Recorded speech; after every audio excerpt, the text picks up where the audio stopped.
有请主持人赵传。谢谢现场的观众朋友们，谢谢大家。欢迎电视机前的观众朋友走进天津卫视的大型情感节目《爱情保卫战》。在这里要感谢途牛旅游网对于本节目的大力支持。途牛旅游网提醒您，节目播出期间打开途牛 APP， 赢出100元现金券。要旅游找途牛。我们的节目是由拉芳柔顺洗发露特别赞助的，感谢拉芳柔顺洗发露对于本节目的大力支持。手机扫屏幕下方的2维码，下载万事达手机客户端，进入到天津卫视的直播聊天室，边看边聊。直播过后也可以通过天津 IPTV 网络电视或者万事达手机客户端继续收看本期的节目内容。今天我们请到的是来自武汉大学的老师陈明陈老师，欢迎陈老师。谢谢大家。作家辛汤米娜老师，欢迎。爱情导师涂磊老师，欢迎。我们先来看一下今天的第一对嘉宾朋友在他们的爱情道路上遭遇了怎样的困惑。各位请看。刚开始我俩在一起的时候吧，他对我百依百顺的，但是中间不知道发生了一些什么事情，他现在给我花1分钱比登天还难呢。去个商场逛个街，看见衣服就想拿，看见化妆品就想买。挣钱不就是为了花的吗？这钱又不是白挣的，哥不是现在没钱吗？哥要有钱了，比他大方了。小气、抠门、吝啬鬼，我真想不到现在用什么词儿可以来形容他。太爱慕虚荣了，这哥有钱了，绝对不伺候这样的了。他现在也给不了我什么幸福，我觉得跟他在一起也挺没意思的。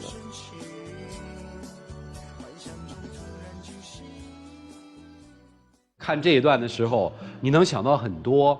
反正就是在现实生活当中就有这么一对儿，好像因为男生给女生花钱花少了，女生要离开，真相真的是这样吗？掌声请出这一对，掌声有请。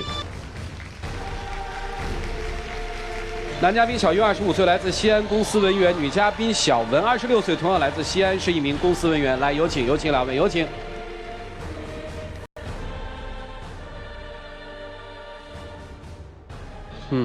哥有钱绝不伺候你，是吗？哥是，不是是吗？哥，小弟，小弟。哎，今天谁想来？你要来的是吧？是我要来，因为没钱，所以还想接着伺候，是吗？是，抠门是吗？是啊，特抠啊，特抠。是一抠还是没钱呢？这是2个概念啊。没钱，有钱也抠，那就是真抠了。这个他都一般怎么抠你啊？之前就是我想要什么，就是基本上能满足。有2、3个月以后吧，就开始正儿八经真抠了。有一天他就给我打电话，说是我请你吃大餐吧。我说行啊。然后他就跟我说让我在肯德基门口等他。我等了一会儿呢，结果他又给我打电话说出来没有带钱，你来给我付个车费。那天真是加班，说等着急了，我不得打个车过去。你说天这么冷，你能忘记穿外套吗？那不赶紧吗？那外套放在那儿挂在办公室，那放在钱包放里面，打个车过去，不是挺正常的事儿吗？这哪叫抠啊？男朋友嘛，偶尔犯个错，对吧？人家还没说请你吃日料，给你吃到吉野家呢，对不对？再说了，你家的肯德基是大餐吗？那天本来是吃大餐嘛，你看穿个衣服上过去的，不是没办法，最后还让他掏的钱。1个礼拜就约会这么1次，你就这样的。哎，在你心里大餐是什么呀，姑娘？海鲜啦。海鲜哈，西安海鲜挺贵的，是吧？还有啥抠门的事儿？这我觉得还好了，就男生反正出点小情况嘛，可以理解。我俩逛街，我就路过首饰店，他不让我进去看。我说试个衣服吧，他也不让我试，说这个衣服不适合我，颜色不适合我。我现在工资吧，1个月6000，之前好的时候我觉得2个人相处都挺好，我1个月花5000，留1000块钱自己存着，对吧？那现在呢？我俩看一看，说去买房，你不交个房贷，交出去3000块钱。我说我个人计划是这么计划，我说留着1000，剩下2000块钱咱们花。这我开始就有点觉得我现在花钱小气了。你说进去看一件衣服，不说贵，不说便宜，这不拉着走。你这买化妆品这些事儿啊，你说一看一个水3、4个牌子，这个要挑，那个要挑，这个要买一个，那个要买一个。女人都爱美啊，谁不爱买新衣服呀？是，姑娘，他要让你进去看，你就不生气了，是吧？我连试的权利都没有。对，这个不对，你知道，你应该让他试啊。试完之后，你说亲爱的，我们淘宝同款，多好啊！那你说买东西，我也买过呀。你说他过生日啊啥也看一看。快别提过生日了，过过生日的时候呢，他问我给你送个玩偶吧，我说都这么大了，要什么玩偶呀？然后一想呢，又是男朋友的一片心意，我说那你给我送个蝴蝶吧。结果呢，我过生日那天你老空手来的，我就没多想，想着过生了，你喜欢的东西，我去淘了个钥匙扣，我觉得，虽然钥匙扣那还8块钱，还挺贵的，但是跟别的钥匙。过生日说8块钱送个生日礼物还挺贵的，不是，那跟别的钥匙扣比起来，确实挺贵的，对不对？你就不高兴了？生日过好了吗？没有。蛋糕谁买的？没买。饭吃了吗？没吃。你生气了？气饱了。真生气了？哎，我觉得你真会省钱哎。我那天最主要是整个安排好了，他朋友都在啊，结果因为一个钥匙扣跟我闹脾气，说：“哎呀，你就送个这。”以前有钱那会儿，不投房贷那会儿，说该有啥？别老说以前，说现在。那现在姑娘就不爱听以前，你看人说现在真就觉得，因为有了房贷吧，压力就大了一点。因为也是一块去看的房子。这房子是买给他住的哈？是啊，本来就打算就奔着结婚的目的去的。对，你看，哎，不是挺好吗？你看小伙子多实在，人不搞那个虚头虚脑的，攒钱就给你买房子，多好啊！他不仅抠，他还品性有问题。什么有问题？品性有问题。人品有问题。人品有问题。抠这事儿咱们放一边，因为是为了买房。人品怎么了？就之前他老去我妹妹店里头买衣服，我妹妹是卖服装的。结果呢，结果呢，他就经常去他那儿买衣服。你自己可以买，你为什么不让我买衣服呀？你妹妹进的店那不便宜吗？我的衣服也便宜啊，我也没有买贵的呀。而且你还加我妹妹的微信留电话，你们还单聊。那你亲戚我不加一块吗？还有一次说，我妹亲口跟我说：“姐，你男朋友要请咱俩吃饭。”我就很纳闷，为什么这个句话是从我妹嘴里说出来的？我就觉得那天跟他刚好说完事儿，然后就给他说：“你把你姐一叫，咱去吃饭不就完了吗？”啊，然后说好吧，去吃饭了，结果3个人他就点2个人的饭量。那会儿你说减肥的吗？我减肥，那你可以不让我去啊，你叫我干嘛呀？跟你妹妹来往过密是吧？对。所以人品还有点问题。对。我觉得还好啊，我就正常的跟他交流，说看看衣服，就是看你自己的衣服。没有，他也有男也有女。哦，你还给他看衣服？那有男有女。你给我买过吗？你给我带回来过吗？是没买过，那不是你妹妹的地方吗？你自己可以。你瞅瞅他就这德行。哎，你今天来这儿干嘛呀？分手。你分了不就得了？你来我们这儿分什么手啊？分给谁看啊？我要听一下大家的意见。就是还是不想分呗。哎，这个男人说了半天，他有什么吸引你的，让你还要听听大家的意见呢？有吗？反正交往了1年，我觉得他有时候也挺好的。他就除了抠吧，他还是抠，就没有别的了。我让你说他的优点。他没有优点，就是抠。你们俩出去玩过吗？出去玩过，每个礼拜就1次，1天假。不是挺好的吗？出国玩过吗？哦，他带我去过1次。哪儿啊？韩国。不是挺好吗？你看还出过国。闹心。为什么呀？出国前他告诉我要，家里要举手投票，还要通过那个家庭会议以后才可以去。半个月以后了才告诉我说，我们终于可以出去玩了。反正就有5天的时间，结果他给我约法3章，我不能做危险的项目了，然后每天晚上9点前必须回宾馆。他是说去韩国不能整容是吧？危险的项目，是这意思吧？没有。然后还要给他父母报备行程，每天都干嘛了啊？然后还要跟他母亲视频对话聊天。我是觉得吧，你说出去了，出门在外，人生地不熟，然后家里的意思也就是，出去了自己小心点儿，晚上9点钟前回去。你不是看夜景吗？那7点钟9点钟天黑了，你看完就好了，回去了。那回到酒店跟家里视频呢，也是为了说，哎，平安一点，到了这就完了。这5天玩的愉快吗？不愉快。什么都没玩。觉得年轻人9点以后能睡着觉吗？你能睡着吗？你在宾馆睡吗？然后呢，他还把那个酒店订得那么远，结果5天的时间都来来回回的耽搁到路上。自助是吗？对，自助去的，确实没花多少钱啊。姑娘，我问问你啊，你们俩认识以来，他送过你最大的礼物是什么？就请我吃过1顿饭。什么饭呢？韩国料理。已经满足了是吧？不满足。你是想改造他对吗？对。小哥，你房子买了吗？房子买了。买了。房贷现在谁还？我还。房子的名字写的你们俩还写的自己？写的2个人，就是我跟他。小哥，你没跟他领结婚证吧？没有呢。那你就把房子写他的名字了？家里已经同意了。啊，姑娘，分手之后这房子你还要吗？不要啊，我退给他。啊。不稀罕。你为啥不还房贷？我的钱基本上都请他吃饭了，然后每次出去约会的时候，基本上都是我掏钱。哦，你们俩现在钱谁管？各管各的。哎，这不好。小哥，你为什么不把钱让他管呢？因为我的钱他知道，就这么多。你交给他管嘛，5000块钱还了房贷，还有1000块钱他一管，你天天跟在他后面嘛。那不是想着自己就存那儿了，也没动。小哥，我问你，你喜欢他吗？喜欢，发自内心的爱他，真心的，想娶她做老婆吗？是的。姑娘，你觉得这个男生对你好吗？之前好，现在不好了。他没钱了，他一个月就1000块钱，他怎么对你好啊？哎，你真是觉得一个男人要给你花很多钱才对你好是吗？其实也不是这样的，我就是觉得你有时候为我考虑一下，然后不那么自私，我也是可以原谅你。他自私哈很自私，很自私哈。你举个他自私的例子。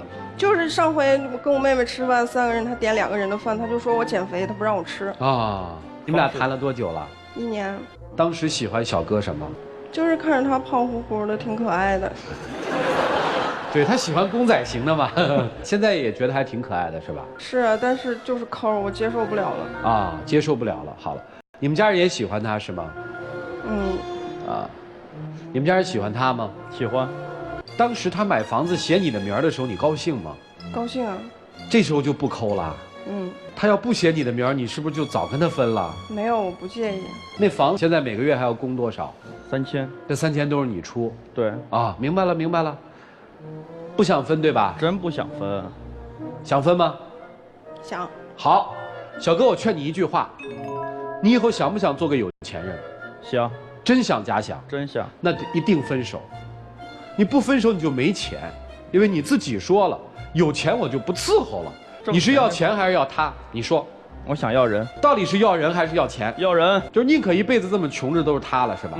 好，姑娘，这哥们就是没钱，他现在不算抠，以后还会更抠，要不要？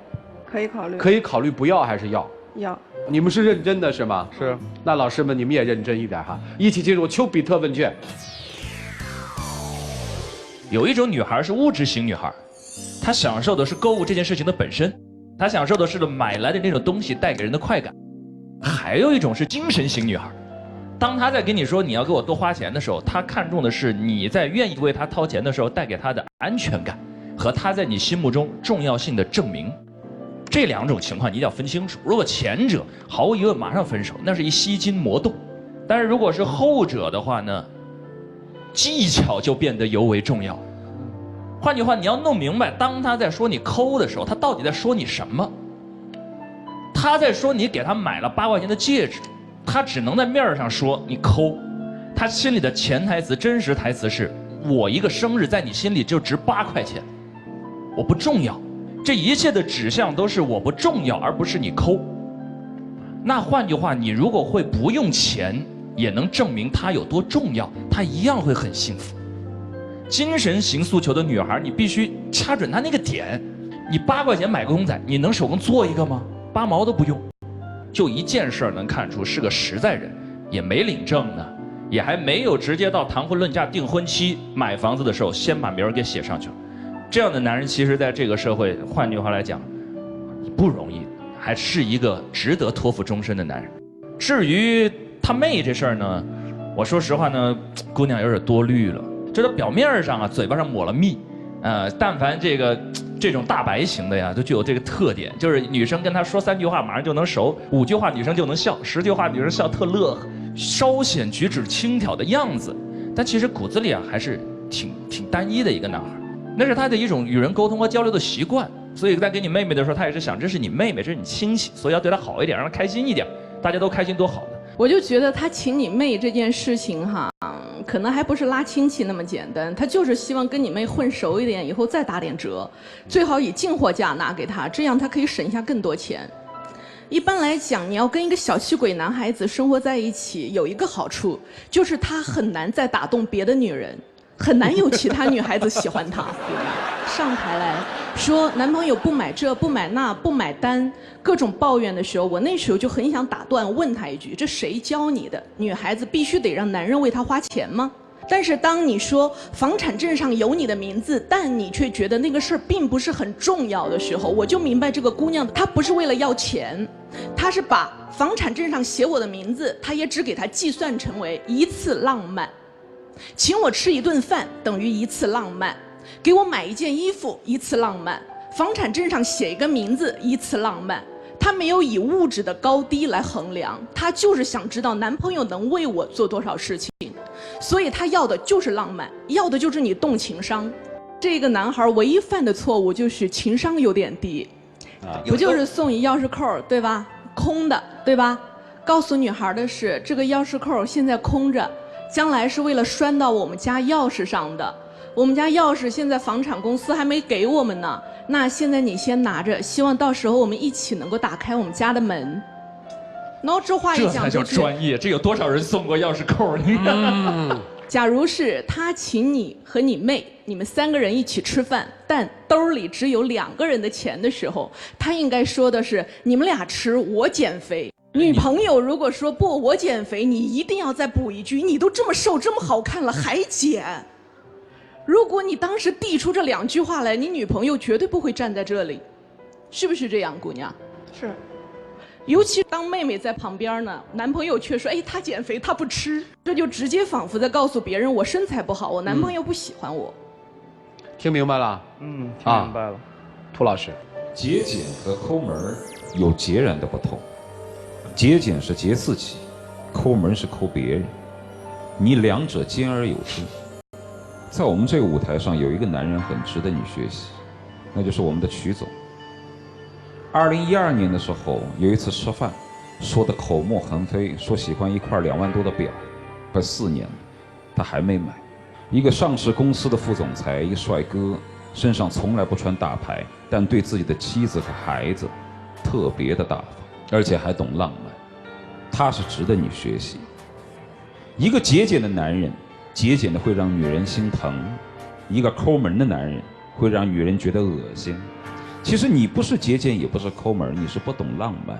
老师们教给你所谓的这些套路，对于你来说完全不适用，因为你做不出来。懂得欣赏你这种所谓的生涩的男孩子的女人，应该是可以找到幸福的。我相信他对自己也是很抠的，不光是对你，因为那是咱俩的钱。所以其实当他说出房产证上写了你的名的时候，而你还嘟着一个嘴巴的时候，我就有一种想抽你的冲动。你已经够幸福了，男人愿意为你花钱，未必爱你。我几乎敢断定，像你这样的胖子，即便有了很有钱，你的日子也好不到哪儿去，因为你不会花钱，你也不懂得享受，这也就是你的可爱之处。诚如像陈老师所说，这年头想让一个房本上没结婚就写上你的名，对于有些男人来说比登天都难。其实你不觉得你应该帮他去置办几身衣服吗？你不觉得应该告诉他你应该怎么享受吗？你不应该告诉他什么叫身外之物吗？所以我想跟你说的是，也许你内心是爱着他的，但是这样的男人值得你心疼。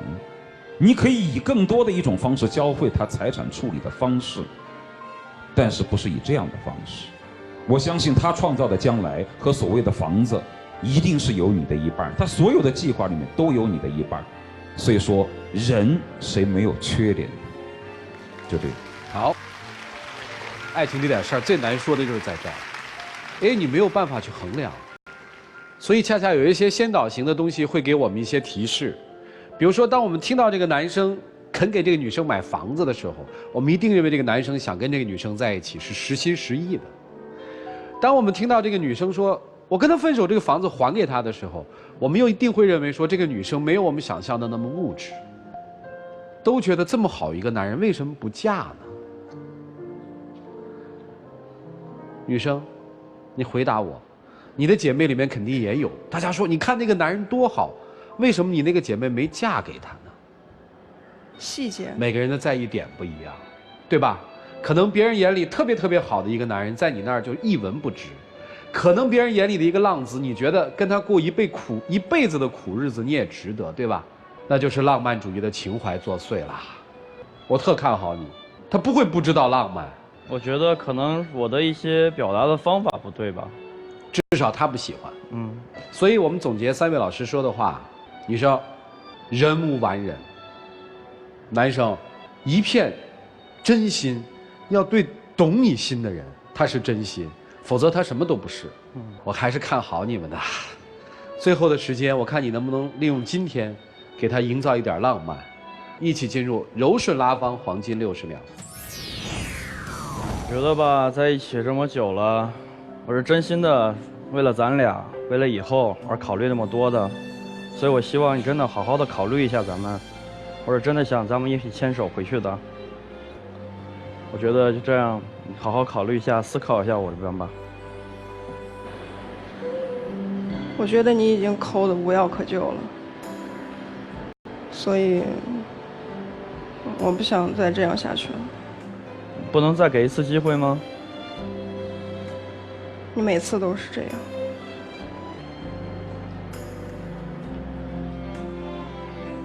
那我真的可以去改的。我觉得等还完房贷，应该就能解决掉了。我只是最近真的是手头有问题。时间到啊！我听到最后有点打鼾。姑娘，我问你2个问题行吗？我替他说啊，从今天起，我把房子卖了，不再还贷款了，我们租房子，我也不存什么钱了，你要什么我就给你买什么，你还愿意跟我在一起吗？为什么？我觉得他的心已经不是原来那个心了。心已经不是原来的心了，那是他不是原来的心，还是你呢？有点悬念哦。我特别想问一下，这姑娘之前最介意的就是抠，按刚才昌哥的那个解释，把最介意的这点彻底改掉。对啊，他说还是不行。你还不能接受的原因是什么呢？我觉得他肯定不会像之前那样对我好了。之前对你好，其实也不是花钱到底有多大方，而是还是我刚刚说的浪漫，花心思，对不对？是。所以刚刚你所有的最后的结局都出在你的真心告白上，你的真心告白我听着都急，完全是教条性的，而且那么严肃，还是有点像最后通牒，丝毫感觉不到你的狂热、浪漫。你的心在哪里呀？带心走感情，咱再来一遍行不行？我心就在对面啊。你看这句话多好。再来一次。好。再给一次机会啊！这舞台上第1次啊，因为我真的喜欢她。就憨憨实实那么实在的爱一个女生啊！来，一起再次进入这一对的柔顺拉芳黄金60秒。我觉得我们在一起这么久了，我是真的掏空心思的为了咱俩的，我也为了努力，我掏了那个房贷，真的是咱俩想在一起，为了以后而做打算的。我能花多少花多少，我尽力了，已经这样子，以后能赚得更多，我也会花得更多。我是让你更加幸福，跟我回去吧。接着说。我们在一起，虽然这短短的1年，但是你说风里来雨里去的，我们在一起真的是不容易的。想一想我们的好，想一想我们在一起有过那么快乐的时光，我真的希望你真的好好考虑一下，想一想。不要只为了这个钱的问题而跟我闹分手，分手嘛，你老为了那点钱，我真的挺爱你的。冲过去，我真重要的事情说3遍，冲过去，我真的爱你，爱你，爱你。来，请亮灯，2位请回吧，请回吧。我补一句话啊，你今天就是说10遍、100遍，一遍比一遍说得好，也没有意义。如果我是你，我只说1遍。这个舞台上有不少男人有各种各样的浪漫方式，跪地呀，做俯卧撑啊，但你就是你。俗话说得好，垃圾是放错位置的人才。你的可爱方式和浪漫方式就是实在。我认为你就应该找到一个懂你和欣赏你的人，他没有错，只是你们俩可能彼此没有发现对方身上真正的可以欣赏的地方。我是你，我绝对不说，就这样。谢谢了。我是你，我一定说。我是你，我冲过去抱着转360度，肯定是这样。不答应不撒手，因为我还爱着他。如果不爱，另当别论。回吧，谢谢2位啊。请回啊。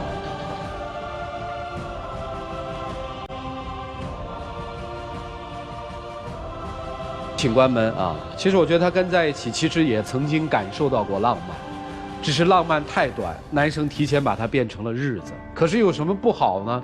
人总是要在浪漫之后回归日子的嘛，对吧？马上这个结果就要揭晓了，他们会怎么选择呢？请开门。精彩节目稍后继续，彩节目马上开始。请开门。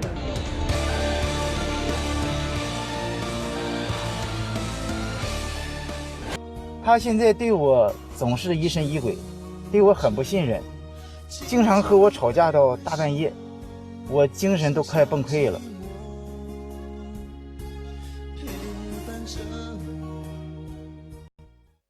在这样一个年纪，情感又出现了问题，想来他们一定内心是惶恐的。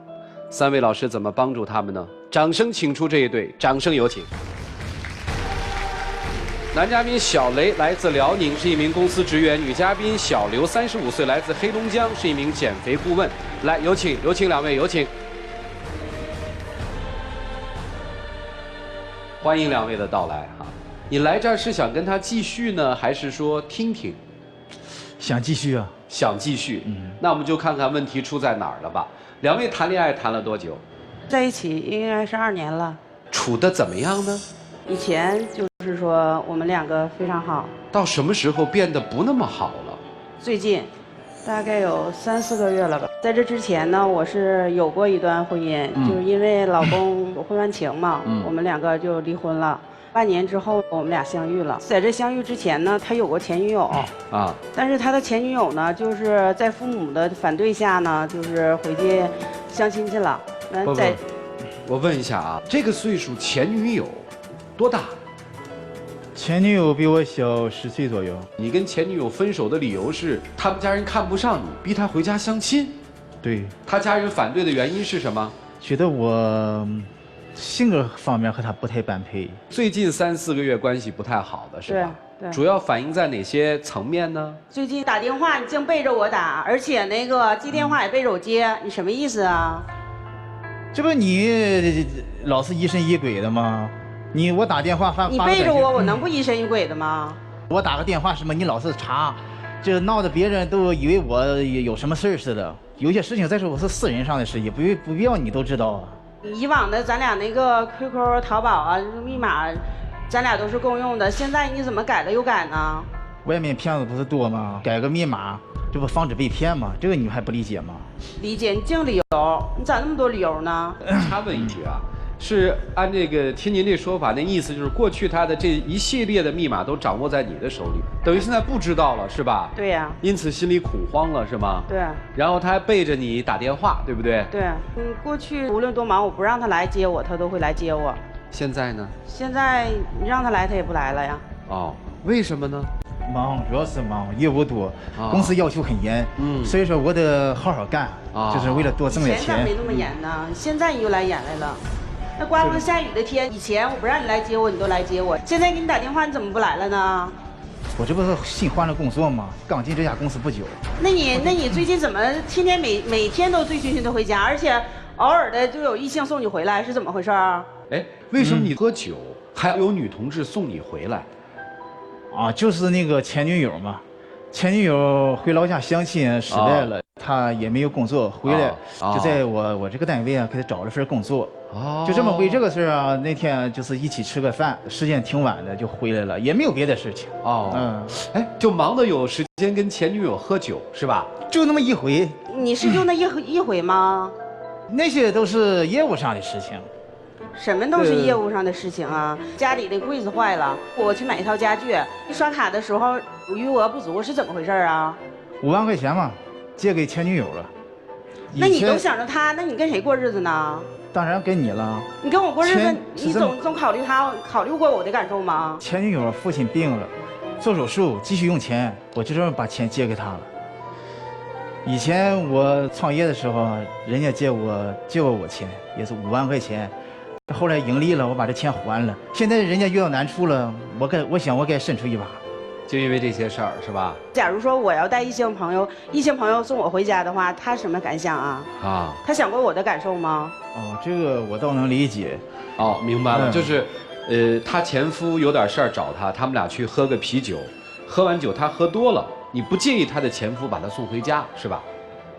哪能不介意？也介意。哦，也介意。然后呢？行了，拉倒吧，我就。他说介意，我帮你问。他说介意，她前夫现在手头有点困难，对吧？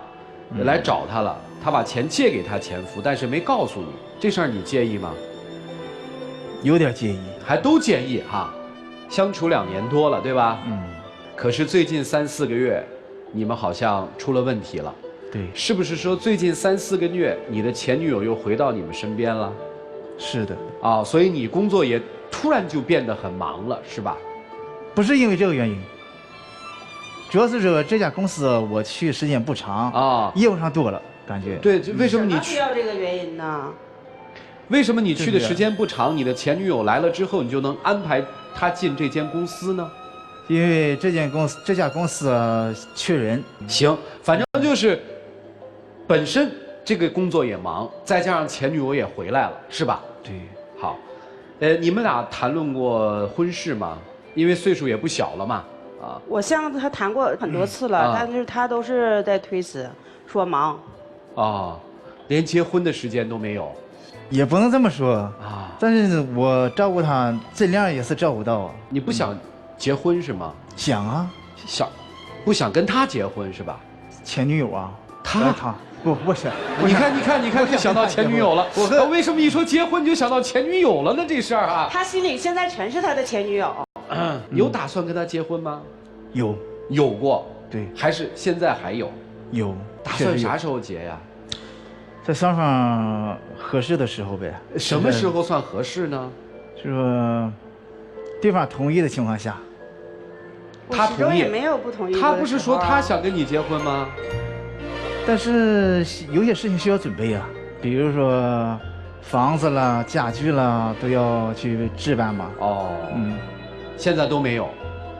这要说置办也快，啊，有钱，有，就是物质条件都具备。只是你觉得还没准备好，需要一定时间啊。前女友现在对你是个什么态度？我们就是普通的同事关系啊。就是再想发展是不太可能了。为什么？因为以前经历这些事情，他的家庭也反对，觉得和他确实是不合适啊。你心里确实没前女友了哈？没有了。你是特别介意他前女友回来之后他的这一系列的反应是吧？对呀。你担心和害怕他跟他前女友旧情复燃？对，是吗？对啊。你做过什么努力去调整你们俩之间的关系吗？我就是劝他，就是说不要再跟前女友联系了，但是他没有听我的，还是联系啊。我告诉他我很介意。所以你今天来的目的，并不是要跟他分开，是吧？还是想解决你们俩之间的问题，对吗？我就想知道这些事儿他究竟是怎么想的。现在我自己也挺迷茫的。那你可以直接问他呀。他不说实话呀，我不相信他呀。问题其实已经看得很清楚了。这段情感有多少真的，有多少假的，他们的前路又如何？一起进入丘比特问卷。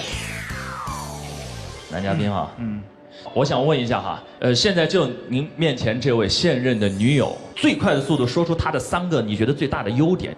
温柔，体贴，善解人意。那现在一提到你的那个前女友谈了5年的恋爱，你最先想的3个优点是什么？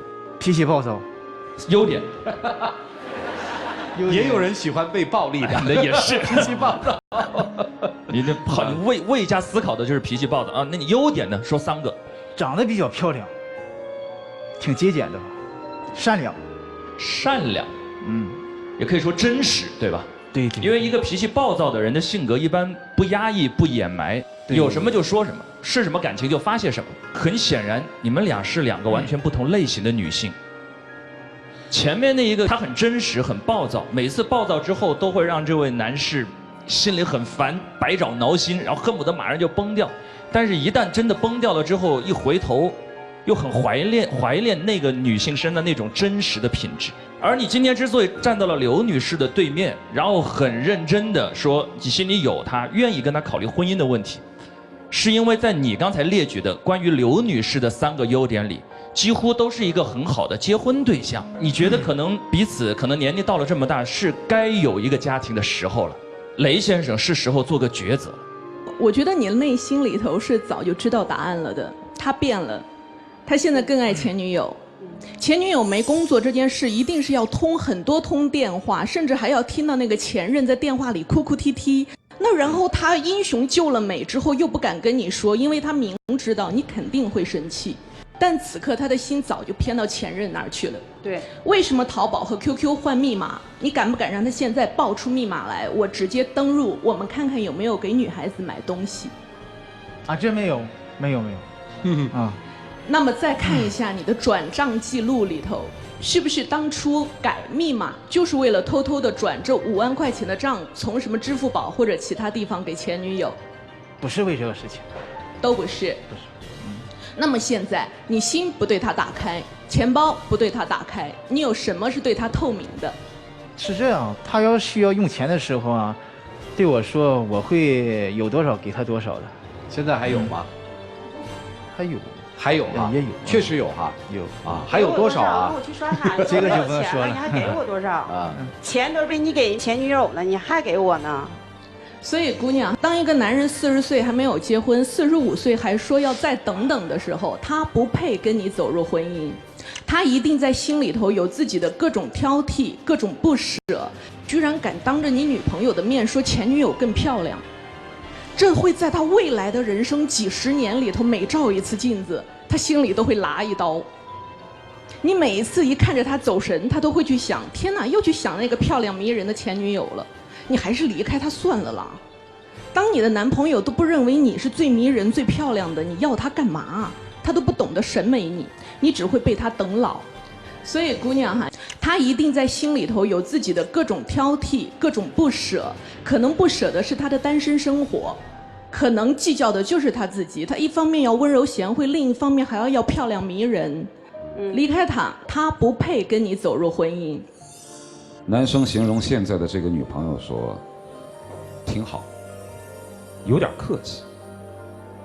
形容自己的前女友说，脾气很暴躁，倒像是爱人。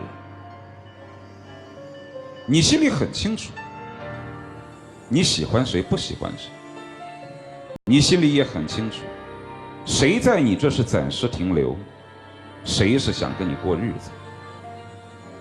如果说是爱情本身的话，他遵守的是完美原则，他追求幸福；但如果是婚姻的话，他遵守现实原则，规避不幸。如果两个人在最开始追求婚姻的脚步就是失望的，结果一定是不乐观。退而求其次的感觉很不好，俗称凑合。谁都想找一个我爱也爱我的，爱得淋漓尽致。但是和退而求其次这种不好的感觉比起来，另外一种感觉更不好，那就是被沦为其次，俗称备胎。但如果一个退而求其次的人和一个被沦为其次的人在一起生活，悲观加悲观，最后就一定是悲剧。但没有办法，现实生活当中很多人采取了这样的结合方式。用他们的话来说，现实很残酷，佳偶难求，找不到那种情投意合，我也爱他，他也爱我的人，所以就面临到一个现实的问题，到底是找一个爱我的还是我爱的呢？在这样的选择之下，也分两种情况，一种是一方很爱，一方完全不爱。如果是这样的情况，无论如何不能结合，因为没有基础。但大部分的情况是一方有意，另一方是在有意和无意之间。就像他对他的前女友是有意，他前女友对他是有意无意，你对他是有意，他对你是有意无意。我认为大概是有爱和喜欢并存的可能，却没有同时爱上的可能。但是那个爱得多的那个人就是你，你要扪心自问，我是不是足够大度？大度到可以不去计较他是否还想着前女友？大度到我是不是还去介意他会不会因为仗义、因为感恩去借5万块钱给前女友？而男方要扪心自问的是：如果我和一个非常爱我而我不是很爱他的女人在一起的时候，我足够安分吗？我是不是会安分守己，不去想前女友，跟他好好过日子？但事实上，你们2人都不是。那既然不是，那又何必在一起？谢谢3位老师哈。哎，所有的拧巴呀，都是因为自己拧巴自己。别人拧不了你，对吧？陈老师让你做选择也是，你究竟喜欢哪个女人？你愿意跟哪个女人在一起？你跟哪个女人在一起？你踏踏实实、本本分分的过日子。新涛老师让你做选择，你能把握这个男人吗？能把握在一起，把握不了赶紧走。涂老师的意思是，你们要想在一起，你们就降低对彼此的预期，眼睛一蒙，哎呀，太好了，这个人就幸福了。好了，接下来的时间留给你们自己，一起进入柔顺拉芳黄金60秒。我今天来这里啊，就是想和他恢复到以往那种亲密的关系。我舍不得他，我想今后啊，努力改变自己，尽量达到他的满意。我希望他能再给我一次机会吧。我现在也很迷茫，也不知道自己该怎么办了，因为我没有安全感，我做不到再去相信他。来，请亮灯啊！谢谢2位啊，请回吧，啊。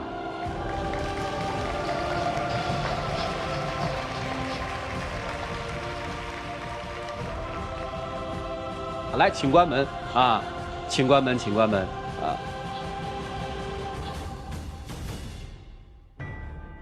来，各位拿起手里的表决器。我们不说他们啊，你会将就着跟一个人谈恋爱吗？将就选赞成，不将就选反对。各位请选择。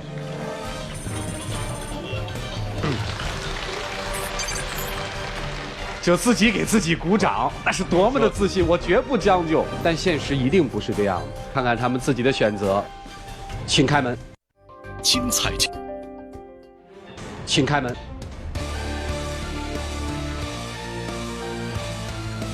我们进入今天的老涂有话说。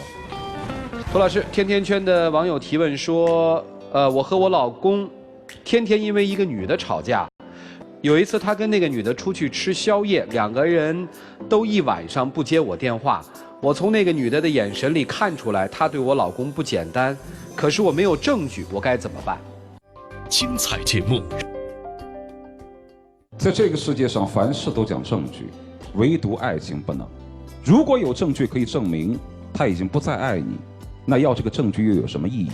因为爱情已经没有了。有一句电影台词，你可以送给你的丈夫。一个妻子跟丈夫说：“当初和你在一起，是因为爱你，想要照顾你；如今和你分手，也是因为。”